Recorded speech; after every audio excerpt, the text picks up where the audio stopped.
Salut mes petits pâtissiers, aujourd'hui je suis sûre de vous faire plaisir avec cette recette de tarte au citron. Si vous suivez mon organisation, même en commençant à 15 h, elle sera prête pour le dîner. Pour les meringues, suivez le lien pour le dessert Morito Pomme ou allez directement sur mon site Panda Pâtissier. Pendant que les meringues cuisent, on réalise la pâte à tarte. On met le beurre en morceaux dans un saladier avec le sucre glace et le sel. On mélange bien à la spatule jusqu'à obtenir un mélange très crémeux.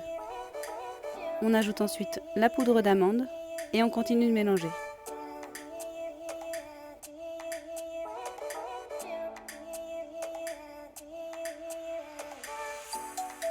On incorpore l'œuf et on mélange bien.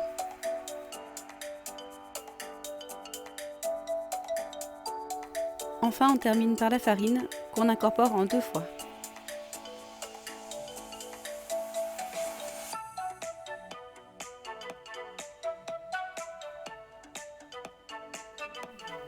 On débarrasse la pâte dans un film alimentaire et on la laisse reposer 30 minutes, 1 heure au congélateur.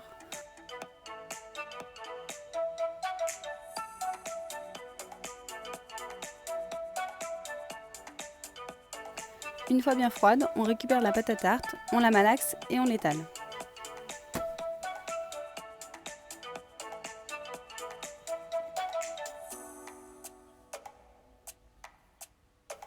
On va ensuite foncer la pâte dans un cercle à pâtisserie ou dans un moule à tarte. Attention de bien beurrer le cercle.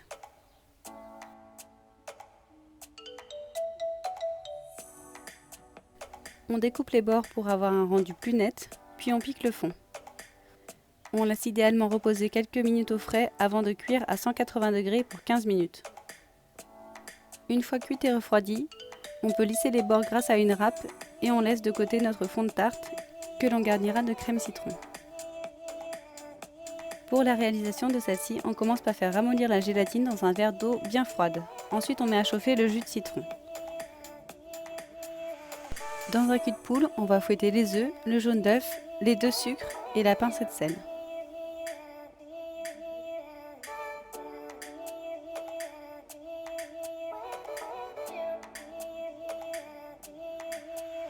Une fois que le jus de citron est bien chaud, on le verse sur le mélange, on fouette et on remet dans la casserole.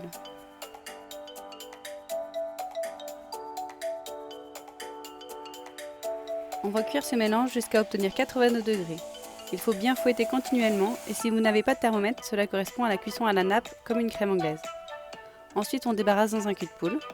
On ajoute la gélatine essorée et le beurre en morceaux.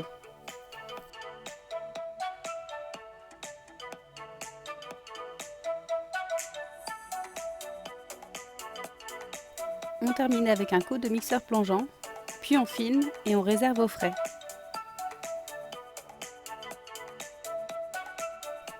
Une fois que la pâte à tarte est cuite et que la crème est bien reposée, on la récupère. On mélange légèrement avec une maryse et on verse la crème sur la tarte. On peut lisser avec une spatule pour un rendu plus net. Ensuite, on laisse reposer au frais, puis on décore de petites meringues, juste avant dégustation. Et voilà, bravo à vous et à bientôt pour d'autres recettes.